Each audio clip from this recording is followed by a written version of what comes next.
こんにちは。ビビリオジャム始まりました。プレゼンターの内藤潤です。こんにちは。ナビゲーターの首藤潤也です。今日も日本橋浜町のブックカフェ浜ハウスからお届けします。内藤さん、メンバーが一巡してついに2週目突入ですけど、そうですね。1週目終えてみてどうですか？いやー、僕らも本当に手探りで1週目臨みましたけど、そうですよね。やってみるとポッドキャスト面白いなという感じは、強いですね。書評ってどっちかっていうと個人技じゃないですか。はい。でポッドキャストだと人との対話だからなんか自分の中で完結してなくて、首藤さんがこれどこ興味持つかなとかそういうことを考えながら本読んだりとか、そういうのもなんかちょっと新しい体験だなってことで、そうですね、非常に楽しんでやってます。意外な発見がありますよね。そうですね。はい。で今日、ご紹介いただく一冊は何でしょうか？はい。今日の一冊はこちらです。じゃん。アニータの夫。来た来た、やっぱり来た。柏書房から出ている本で、著者は朝日新聞記者の坂本康則さんです、ね。そうですね。はい。首藤さん首藤さんの手元の本付箋だらけじゃないですか。そうなんです。さては全部もう読み終わってます？読み終えましたよこれでも絶対本図で被る。そうですね。本図だったら被ってましたね。被りますよね。取り合いですよね。ね。でもね、今日の収録のためにっていうか読まなきゃなと思って読んだんですけど読み出したら止まんなくなっちゃって、はい、そうですね。2001年の、当時の事件ですけど、騒動は本当話題になりましたもんね、当時ね。話題になりましたね。青森県の住宅供給公社、この職員が14億円も横領して、チリ人のアニータというね女性に、この後に結婚するわけですけど、貢いだという事件ですね。そうですね。本書の主人公はそのアニータの夫千田裕二さん、も出所されていますね。はい、そうですね。懲役14年の刑期を終えて、現在は関東近郊のアパートで生活保護を受けながらたった一人で暮らしているというふうに書かれています。はい。当時も非常にワイドショー盛り上がりましたし、ワイドショー的なゴシップネタかなと思って読み始めたらとんでもなくて、はい。これちょっと優れた文学を読んだ読後感のようなものがなんかありますよね。そうですよね。本当まさにでして、多くの人がですね、アニータの名前聞くと事件でしょっていうふうに、ちょっとね高をくくる感じってあるんじゃないかなとは思うんですけども、この本が描いているのってその事件のその後の部分なんですよね。で14億円を使い果たして刑務所を出た男がどうやってこの人生の残り火を燃やしているのかっていうですね、その奥深さについてですね、今日はじっくり語っていきたいと思います。でまずですね、事件の構図を振り返りたいんですけども、首藤さん読んでいてこれ最近の事件に似てるなみたいなのってなんか思い当たりません？そうですね。もう真っ先に浮かんだのは頂き女子リリちゃんですね。はい、そうですよね。もう本当に構造がそっくりなんですよね。ですね。孤独な男性の心の隙間に入り込んで、恋愛感情を利用して大金を引っ張るっていうか、リリちゃんってその手口をマニュアル化してね、販売までしてたわけですけど、千田さんがアニータにハマっていく過程っていうのはまさにそのプロセスそのものを見てるような気がしました。そうなんですね。でリリちゃんマニュアル、僕も相当研究したんですけども、信頼関係の構築っていうパートがあってですね、その中に特別感の演出についてみたいな言及があるんですね。でアニータのこの手口がですね、ここにですね逐一当てはまっていくんですね。内藤さんってそれ研究しなきゃいけない理由が何かあるんですか？いや、特にはないんです。今回のこの収録のために必死で研究してきました。ということにしておきます。はい。で、例えばですね、アニータって千田さんにこういうふうに語ってるんですね。で南米チリに2人の息子を残して出稼ぎに来ている。仕方なく自分は買収してるんだみたいな。で、これってリリちゃんマニュアルでいうところのですね、自己開示というキーワードそのものなんですよね。いわゆる弱みを見せて相手の保護欲を刺激するみたいな。そういう手口ですね。キャバクラとか行くと、こういうね、お客としてこういう、経験をまあよくしますよね。そうですね。はい、あなただけには言うんだけど、みたいなね。そうそうそう。そうです。説得力ありますね。で、あとですね、さらにですね、千田さんがですね、家を建てろっていうふうに、お金を渡すんですね。で、アニータは、家買ったら、電話するね、とか、一度、チリに見に来てください、みたいなこと言うんですね。これもですね、リリちゃんマニュアルではですね、未来系色恋会話っていうふうにですね、呼んでるんですけども、二人の未来をこう匂わせることで、次の送金を引き出すテクニックとして、紹介されてますね。一度ね、お金渡しちゃダメなんですよね。そうなんですよね。まあ、これなんかもう本当恐ろしくなりますね。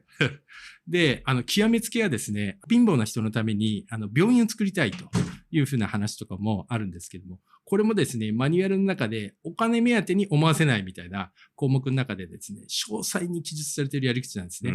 で、こうやってステップ踏んでですね、僕にはこの子しかいないとか、俺には存在価値があるんだ、みたいな。まあそういうことをですね、思い込ませて、まあリリちゃんマニュアルでいうところのギバーおじっていう言葉ありますけども、まあそういった存在に仕立て上げていくという感じですね。ギバーおじ。ギバーおじ。恐ろしい言葉ですね。怖いですね。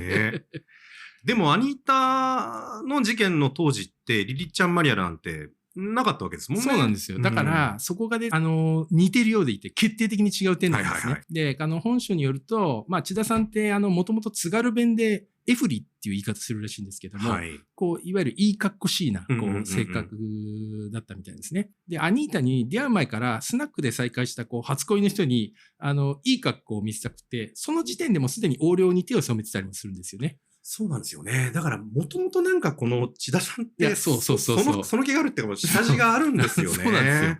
で、アニータって、その千田さんのこのエフリな性格っていうのを、多分ね、本能的に嗅ぎ取ってたんじゃないかなって感じなんですね。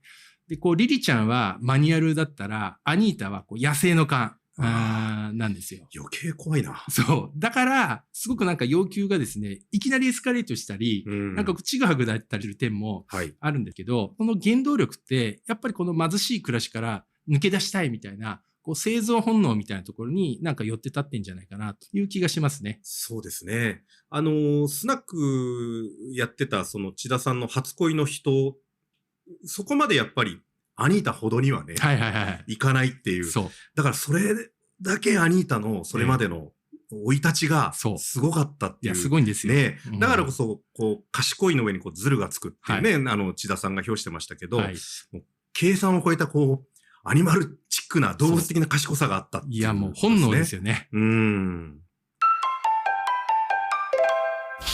でもそんな派手なこう14億円という、祭りの後が、この本の真骨頂ですよね。そうですね。で、僕がですね、やっぱりまず一番印象的だったのが、事件後のこう千田さんのですね、厳しい現実なんですね。で、かつてですね、億単位のお金を動かして、チリに豪邸をね、建てさせたような男が、まあ、刑期を終えて社会に戻ってくるわけですよ。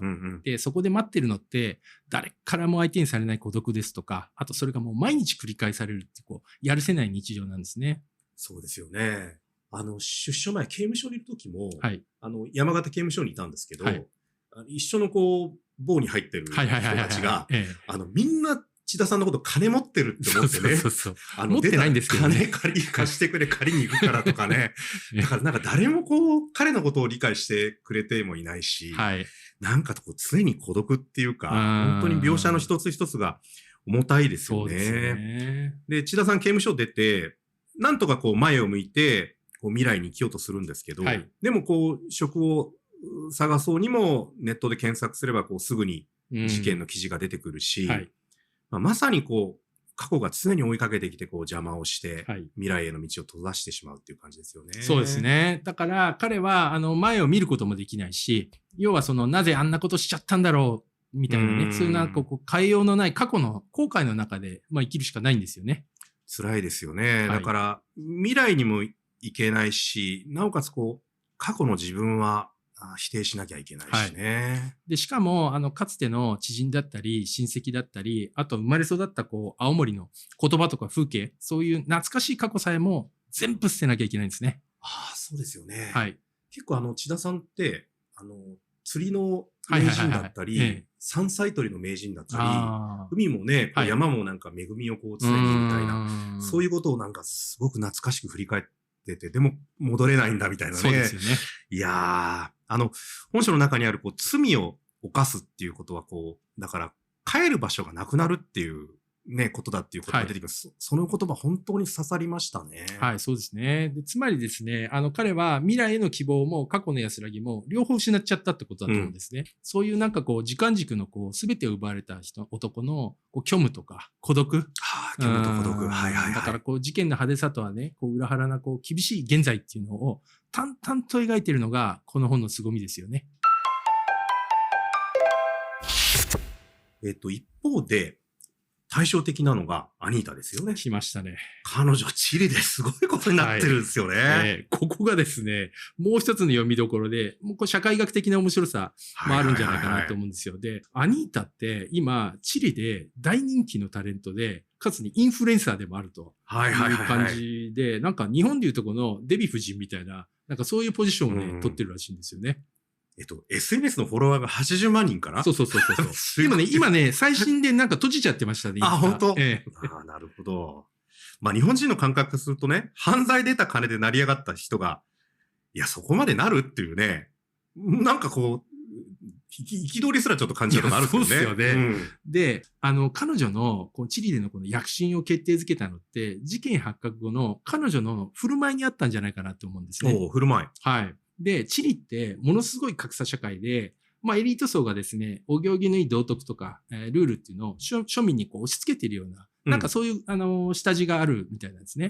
でそこで日本から14億円っていう大金を引き出したアニータの事件が報じられて、エリート層とかメディアとかは、当然、不死だらだとか、犯罪の金じゃないかとか、そういうふうにバッシングするんですよね。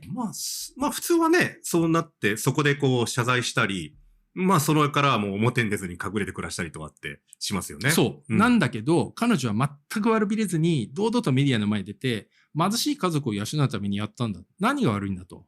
そういうふうに言い放ってですね。日本人だと考えられない。そう。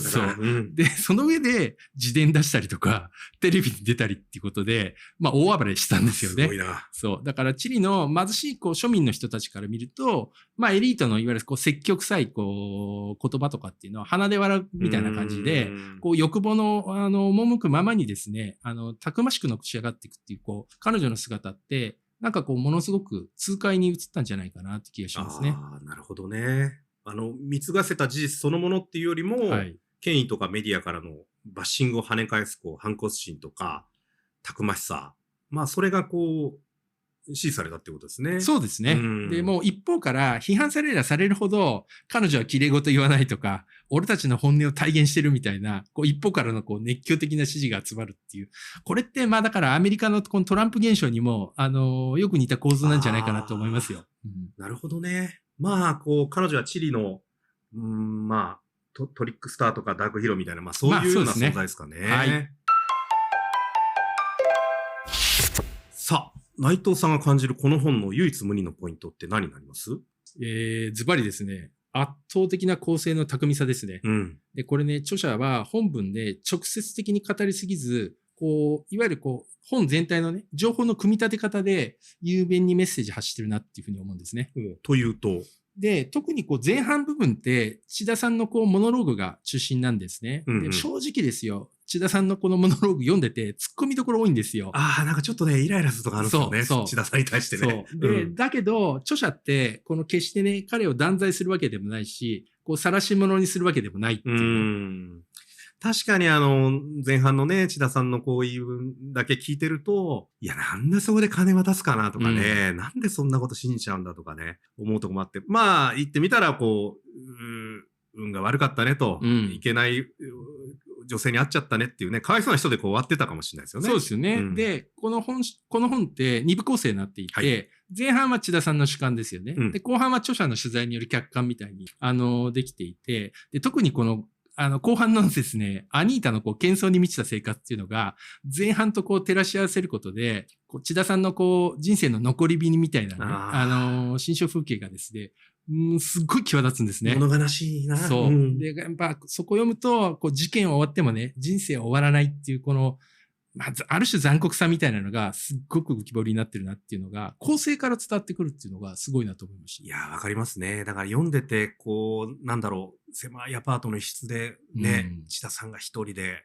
こうなんていうかな、暮らしてる感じっていうのが浮かび上がるようなこう感覚ありましたもんね。そうですね。で、あと、首藤さんも多分お気づきになったと思うんですけど、章立てがこう歌のタイトルになってるじゃないですか。いや、これがね、洒落てんですよね。そう。サイド A、サイド B でこうカセットテープの表裏みたいな。で、ラブイズオーバーとか、酒と涙と男と女とか、これがこう、実際の歌のね、タイトルが、章の名前になってて、これがこう、千田さんの世代感っていうか、彼の人生をこう一枚のアルバムのようにね、見立てるような感じがして、すっごく洒落てるんですよね。そうですね。で、千田さんってどっかこう自分の人生をね、なんかこう演歌的なドラマみたいに、こうして語りたがるとこってこうあるじゃないですか。ここもなんかちょっと説教したくなるところ。そう。だから、このなんか、章立て歌のタイトルにしてるのも、なんかね、こうちょっと、勘ぐりすぎかもしれないけど、著者の人の千田さんに対するこう、アイロニーっていうか、若干いじってんじゃねえのみたいな。なるほどね。そんな気もしたんですよね。なるほど。そういう見方もあるかもしれないな。まあだからこういうこの情報設計のうまさっていうのが、この本をですね、いわゆるこう、ワイドショー的な、話の延長じゃなくて、いわゆる上質なノンフィクションへっていうふうに、まあ消化させているような最大のポイントじゃないかなっていうふうに思いますね。まあ単なるこう事件ものとしては消費するにはもったいないこう深みがこの本にはありますけど、内藤さんって事件ノンフィクションよく読みます？はい、よく読みますね。で、事件ものってノンフィクションの本領が発揮されるね、一番発揮されるジャンルじゃないかなというふうに思っていて、テレビとか雑誌の事件報道って、いわゆるこう白か黒かみたいな話だったりとか、まあ犯人は誰かみたいに、こうなんか分かりやすい話にこう決めたがるじゃないですか。でも、優れたノンフィクションって、複雑なものをこう複雑なまま提示するってことができて、なんかこう読んだ後にちょっとこうモヤモヤってするような話の方が現実に近いよなっていうふうにいつも思うんですよね。なるほどね。例えばどんな本があります？はい。アニータ事件にも通じるですね、人間とか社会が浮かび合ってくるような本をですね、3冊ほど紹介したいなと思うんですけど、まず1冊目はですね、冒頭でもお話しさせていただきました、リリちゃんの件で、割愛、いただき女子リリちゃんっていう、本が、宇都宮直子さんが書かれた本で、出ておりますよね。で、これも様々な事件の犯人に共通するですね、愛されたいっていうこの強烈な飢餓感みたいなのを、まあ描いた本なんですね。そうですね。千田さんがこうアニータに貢いだ心理っていうのも、まさにこの割愛そのものじゃないですか。で、まあ自分をこう必要としてくれる誰かをこう求め続けた慣れの果てとしてね、読むと非常に面白いんじゃないかなと思いますね。心の穴のこう正体をね。まあそうですね。はい。で、2冊目が、対馬の海に沈む。これは本当にいい本ですよ。ね。これもですね、地方の組織で、起きた不正の、話なんですけども、なぜ、こう、真面目な人がね、組織の論理に飲み込まれて、まあ、道を踏み外していくのかと、いう話なんですけども、まあ、千田さんが横領に手を染めた時の、ね、なんかこう、感覚が麻痺していくプロセスっていうのが、生々しくこう理解できる本ですね。そうですね。まあ、普通の人がこう、ね、犯罪者になるっていうのは、なんかそこに越えられない壁が、境界線があるような気がするけど、結構ね、ひょいって越えちゃったりするんですよね。紙一重ですよね。そうですよね。で、3冊目がですね、ヒルビリー・エレジー。意外。でもご存知ですよね。もちろん。はい。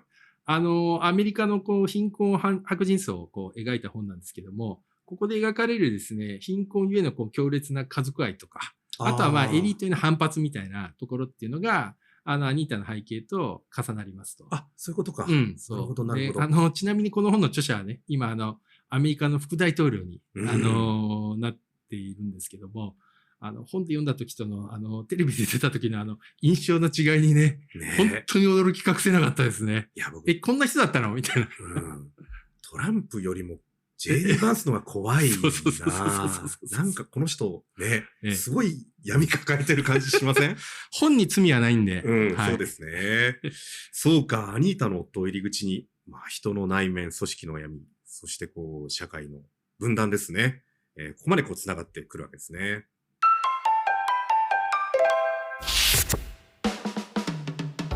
はい。というわけで、本日、はですね、アニータの夫、を紹介しました。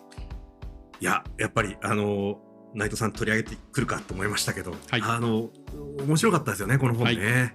自分はこう、多分ね絶対に騙されないって思ってる人ほどこれ読んだ方がいいと思います。千田さんのこの一人語りの部分とか前半部分は非常に刺さるかもしれませんね。はい、そうですね。人間の愚かさ、弱さ、そしてたくましさ、その全部がですね詰まった一冊かなというふうに思います。で読み終えた時にですね、きっと自分だったらどうしてきたかみたいなことをですね考えずにいられないはずなので、ぜひ手に取っていただければと思います。はい。本日の収録は日本橋浜町にある浜ハウスさんより、お送りいたしました。お相手はプレゼンターの内藤潤とナビゲーターの首藤淳也でした。それではまた。